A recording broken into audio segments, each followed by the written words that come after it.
is going on, everybody? Welcome back to Kings of the Clubhouse with part 3 of our college football playoff breakdowns. We got your boy Big Kriegs, Tommy Zachary, and T Loom for another trifecta of an episode with us three, giving you some predictions on the next round of the college football playoffs, and also going to talk briefly about the previous round. So far on the year for the college football playoffs, Zach is leading the way with 6-2. Me and Loom are tied each at 5-3. So I guess we'll just start with the first game. I believe that was Miami and Ohio State, correct? Yep, it was. Alrighty. First things first, I just have to say, fuck Ohio. They're a bunch of frauds. They were on fraud watch all year long, and Michigan broke them again. Yeah, they looked bad. But I mean, credit to Miami too. I mean, Ohio State was shut out in the first half, which no one saw that coming. Miami's defense is legit. They are good. I don't know if the moment was too big for saying. I don't know if it was a combination of both. But Miami dominated them defensively the entire game. Dominated them. That was a snooze fest first half. Yeah. Had a touchdown on their first drive, and then they had the pick six, and that was it.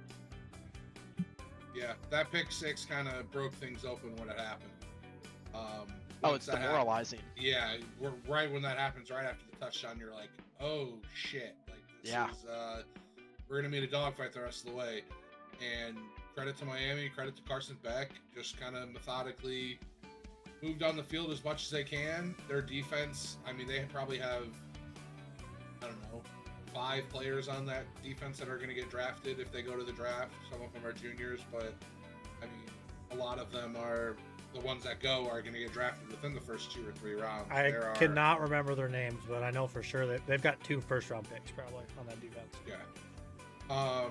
But yeah, Miami's defense, credit to them. They came out swinging, and it was kind of something we hadn't seen really all year from Ohio State.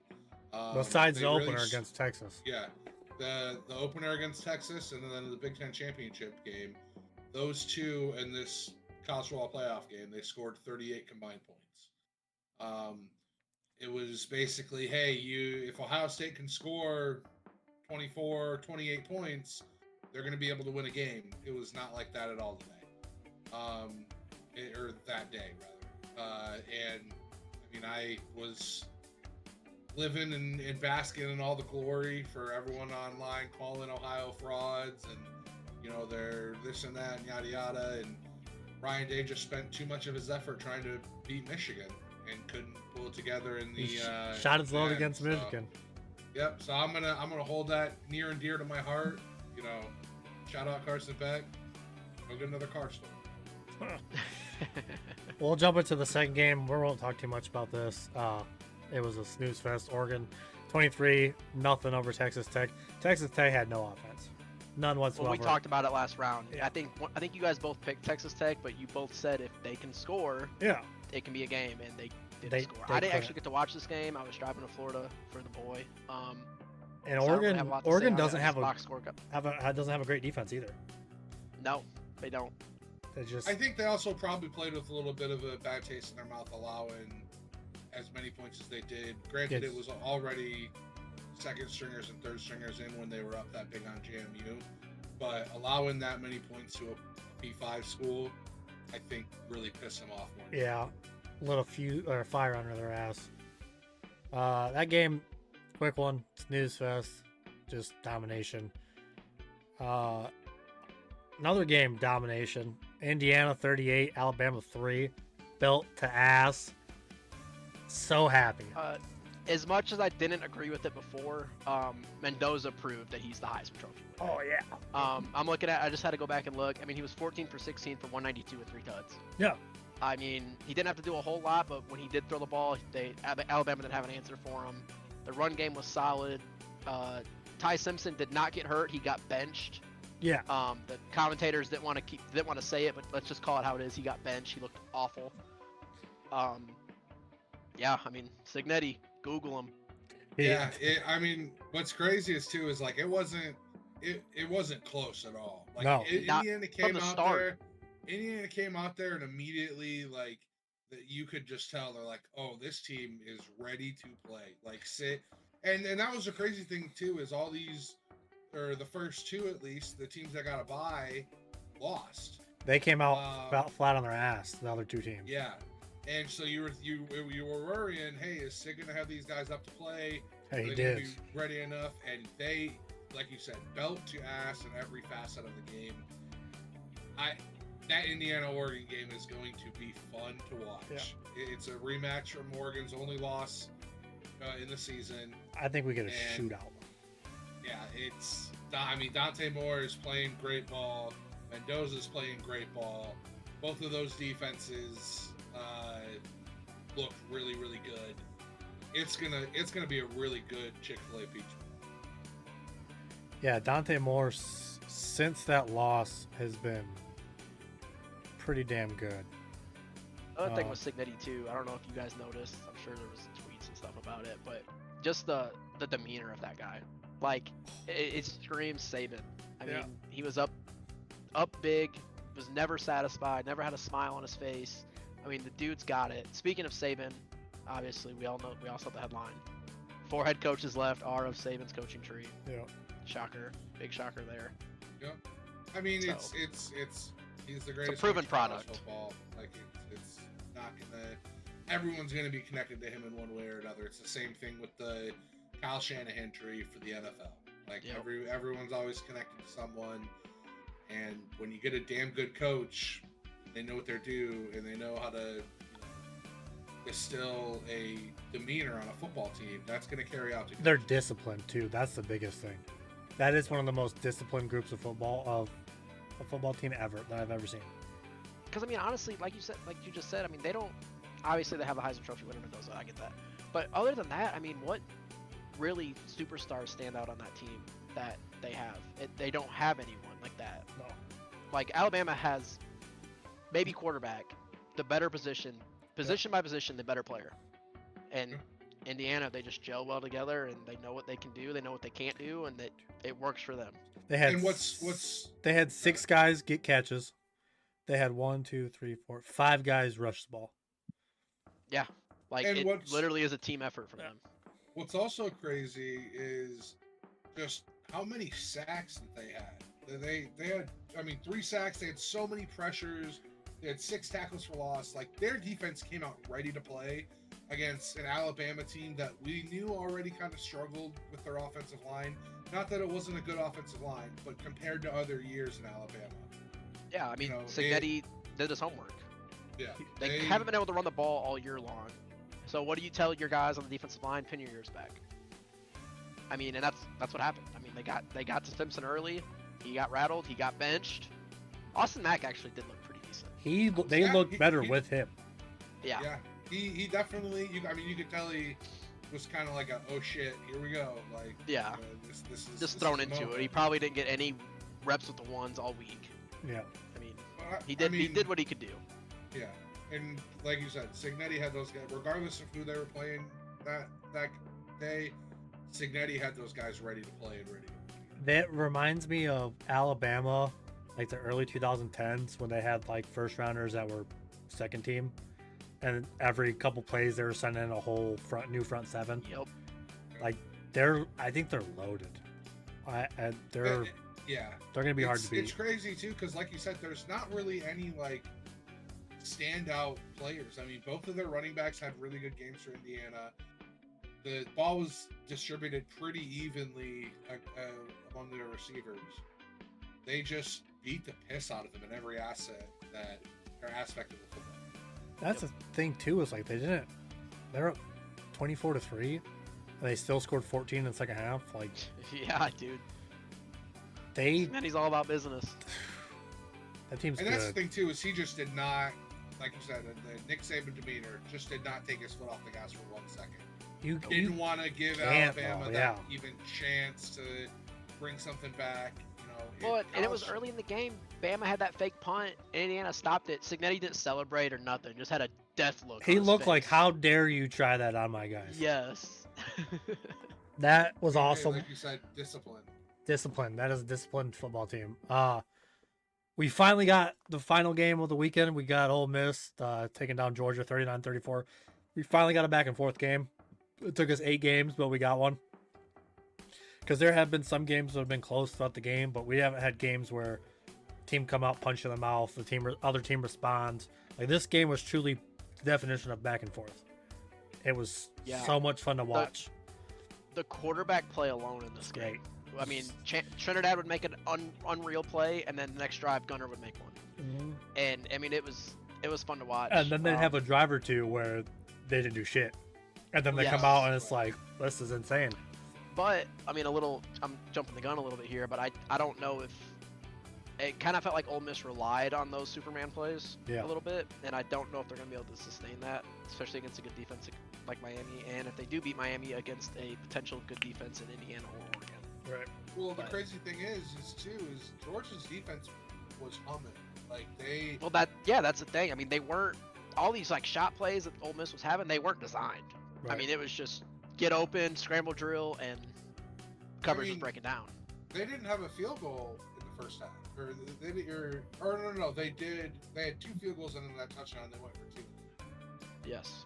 So they were chasing that extra point all game long. But I mean, it turned out. I mean, there were some plays where Trinidad Chambliss made, like 3 that I can specifically remember. The one where he dropped back like 25 yards and rolled out to his right and then his left. It was the most quarterback play that I've seen this year, where it's like, no, yes, like it was very. What are you doing? What are you doing? What are you doing? Oh shit! Like it was very. It was Manziel-ish type stuff. Yes. Running for his life, plants a foot, and throws a bomb. Yeah. Fuck it, someone's down there open.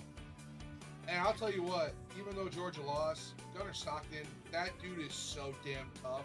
Dude, he got his bell rung multiple times. All night long, he was just getting killed, and found a way to come out with it without really like a big injury. He took shot after shot. Yeah, he was getting smoked though, all around the football field. Well, with that, we'll talk about the Final Four. We'll start with Thursday's matchup. Number 6 Ole Miss versus number 10 Miami. I think the Ole Miss Trail of Destiny continues. They do have the story. I mean, it's there. It's writing's on the wall. Like I said, I just don't know if Superman can be Superman long enough. I think clock's gonna strike midnight eventually. But I don't think. I think I think Ole Miss is the better team. Yeah. I just think Miami's the more disciplined and experienced team also. So we'll see. Yeah. But my official prediction is Miami. Yeah, it's Carson Beck having the experience. It definitely plays a big role. I mean, I think you could tell he just controlled that whole game against Ohio State. Just kind of controlled the flow of the game. People might get me in the comments, but he was a game manager. Yeah. He was. He only had like 150. He was a game manager. He managed what he was given. Didn't exceed it. Didn't undersell it. Like, he did what was needed. And I mean, hey, sometimes when your defense is playing that well, that's all you really need to do to win a football game. Yeah. With that being said, though, I am going to take Ole Miss. I think that just the momentum behind that huge win at Georgia is going to excel them over to beat Miami. I think the team of destiny talk is so there, and I just think it would be so damn hilarious if Ole Miss gets a title without Lane Kiffin. Yeah, like that. Lane's biggest thing, or not, he hasn't said it, but you're never going to win a title at Ole Miss. You're never going to win a title at Ole Miss. All right, motherfucker, we don't need you. Let's do this shit on our own. And what a way for that defensive coordinator if he comes in there and wins the national title right off the rip after half those guys might even be checked out to begin with. Like, that's going to be insane. Not to mention too, that decision was criticized a lot, making him like not even like the interim, but like already made him the official head coach. Yeah. I mean, there was a lot of people that didn't agree with that, myself included. So a lot of people want, like, why don't you search? Why don't you interview? I think they did try to work with Lane and US or LSU to let him coach, and I think that they got the best of both worlds. That was his guy. That like, hey, if anything happens, this is who I want to take over. And I think they trusted Lane with that. I don't think there's any. I'm sure there's a sour taste in a couple people's mouths, but I don't think there's any hard feelings between those guys. So I think that's that's my opinion why I think he got it, just because it seemed like that was Lane's guy. And I mean that audio leaked from them in the when the AD was announcing everything, telling all the players and stuff. And when he got announced as the offensive or the head coach, not even just the interim, like, hey, this is the guy that's going to be that whole entire team erupted. Like everyone was like, you know, there are a lot of people that are tied to your recruiter, and Lane is a good recruiter, so it doesn't seem like anyone's checked out. You know, there were questions going into the first game against Tulane on if they would even, you know, if Trinidad's really going to go out there and try and win a title, or if he's just going to kind of, you know, jog through it and start getting ready to go to Louisiana. He wants to win a title. He said he's coming back too if he gets granted another year. Yeah. Which is, so I mean, that would be cool. I'd like to see him play another year and develop a little more further. But I mean, it's crazy to think his ride as well, going from Ferris State to where he's at now. He just wanted to play D1 even if he didn't play. Yeah. And he got handed the keys. And what's crazy is if he's 2 inches taller, he's in discussion to go number 1 overall. Like he has that playmaking ability. He has the arm. He's just on the shorter side. Like that's all it is. Think about this. I was, since we've been talking about it. If Ole Miss scores 21, do you guys think Miami's got a legit shot? No. Because their offense hasn't proven anything. Their offense scored, yes, they scored 17 points this last game, but do you think? I don't think their offense can hang with Ole Miss if they put up some points. Even, I mean, if Ole Miss can put up 24 or 28 points, I think they're going to win the football. Just especially with how, I mean, that defense, they gave up 34 points to Georgia, but Georgia's offense is way better. Yeah. I mean, Nate Frazier was running the football like it was ease. So I mean, it's going to kind of depend on how Miami game plans it. I think they're going to need a big game, but I'm definitely going to win. All right, we'll hop into Friday's game. Wait, what'd you give? What'd you give? It's an Ole Miss.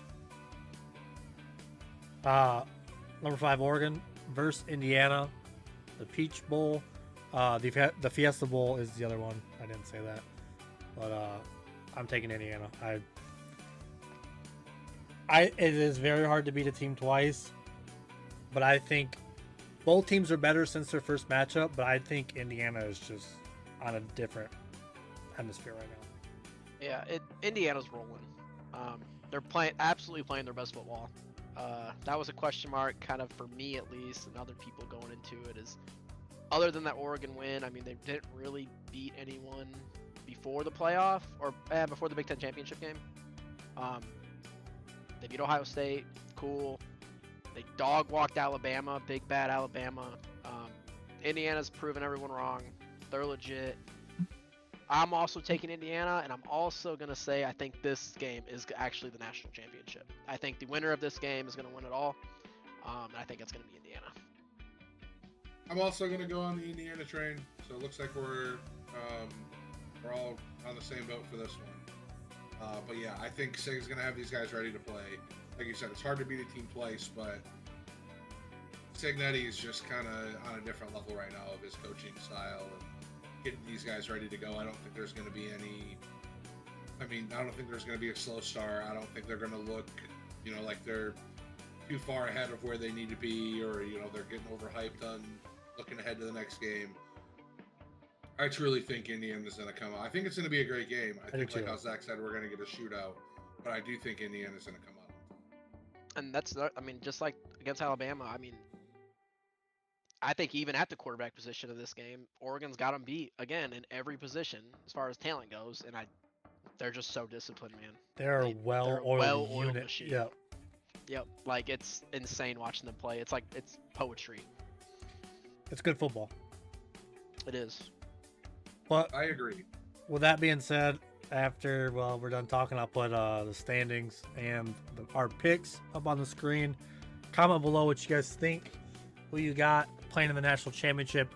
We will do one more video next week. Obviously, they take the long week to play the championship, but we'll get another video in, talk about that, talk about the results from this week. But I got nothing else. Good.